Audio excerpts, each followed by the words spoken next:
마가복음 15장 1절에서 20절.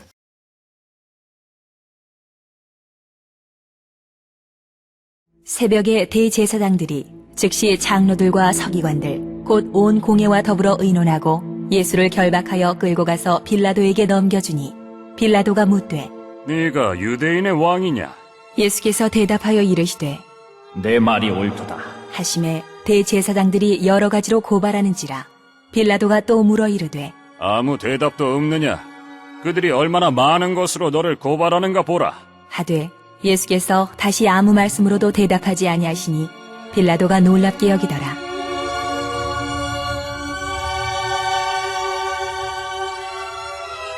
명절이 되면 백성들이 요구하는 대로 죄수 한 사람을 놓아주는 전례가 있더니 밀란을 꾸미고 그 밀란 중에 살인하고 체포된 자 중에 바라바라 하는 자가 있는지라. 무리가 나아가서 전례대로 하여 주기를 요구한대 빌라도가 대답하여 이르되 너희는 내가 유대인의 왕을 너희에게 놓아주기를 원하느냐? 하니 이는 그가 대제사장들이 시기로 예수를 넘겨준 줄 알미러라.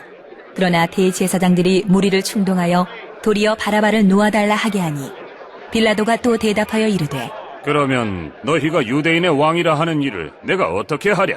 그들이 다시 소리 지르되 그를 십자가에 못 박게 하소서! 빌라도가 이르되 어찌미냐? 무슨 악한 일을 하였느냐? 하니 더욱 소리 지르되 십자가에 못 박게 하소서! 하는지라. 빌라도가 무리에게 만족을 주고자 하여 바라바는 놓아주고 예수는 채찍질하고 십자가에 못 박히게 넘겨주니라.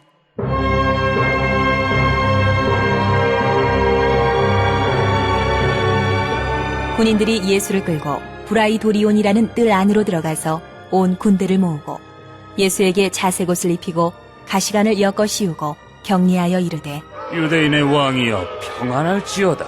하고 갈대로 그의 머리를 치며 침을 뱉으며 꿇어 절하더라. 희롱을 다한 후 자색옷을 벗기고 도로 그의 옷을 입히고 십자가에 못 박으려고 끌고 나가니라.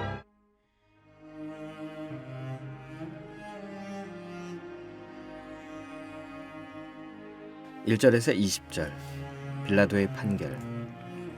사내들인 공의회는 예수님이 사형에 해당한다고 의결한 뒤 로마의 총독 빌라도에게 예수님을 넘깁니다. 당시 이스라엘은 로마의 식민지로서 법에 대한 실질적인 판결 및 집행권은 로마 총독에게 있었기 때문에 예수님을 죽이려는 종교 지도자들의 계획은 빌라도를 통해서 합법적으로 이루어질 수 있었습니다. 그런데 로마는 종교에 관한 자유를 허락하고 정치에만 관여했기 때문에 신성모독이라는 종교적인 문제를 넘어서는 정치적인 문제를 끌어들여야 했습니다. 그러므로 내가 유대인의 왕이냐라는 빌라도의 신문에는 정치적인 해방을 꾀하며 로마에게 위협을 가하는 자라는 유대인들의 고발이 전제되어 있습니다. 그들은 예수님의 재판을 정치적인 사안으로 전환시켜 합법성을 부여했을 뿐 아니라 예수의 죽음에 대한 책임을 로마에게로 돌릴 수 있는 명분 또한 찾은 것입니다. 물론 빌라도는 예수님의 무죄함을 발견했습니다.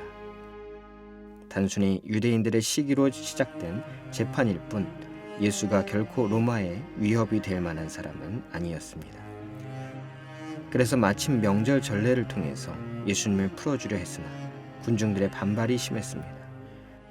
그러자 예수를 놓아주면서까지 굳이 잡음을 낼 필요가 없겠다고 판단하여 무리의 요구에 따라 예수님의 십자가형을 선언했습니다. 이처럼 예수님의 십자가 죽으심은 무엇보다도 종교와 정치 세력의 결탁에 의한 것이었습니다. 예수님을 향한 여러 부정적인 감정들과 대중들을 만족시키고 정치적 안정을 꾀하려는 시도가 맞물려 예수님을 십자가에 못 박았습니다. 인간의 악함의 절정으로 이루어진 십자가 사건. 우리는 하나님의 아들이 죽는 그 순간까지 죄악을 행한 것입니다. 그런데 하나님은 자신의 아들에게 악을 행한 그 십자가를 인간을 용서하기 위한 계시와 화해의 도구로 사용하셨습니다. 과연 이보다 더 크고 놀라운 사랑이 어디에 있을까요? 오늘도 십자가를 바라볼 때 죽을 수밖에 없는 죄인인 우리에게 절대적인 은혜를 베푸시는 하나님께 감사하며 겸손하게 살아갈 능력을 얻으시기를 바랍니다. 사랑의 주님, 십자가의 은혜를 생각할 때 저희들의 죄악과 욕심, 이기적인 모습들을 발견하게 됩니다. 주님께서 십자가에 죽으신 것처럼 저희도 십자가에서 죽어지며 참된 구원을 경험하게 하여 주시옵소서. 예수님의 이름으로 기도합니다. 아멘.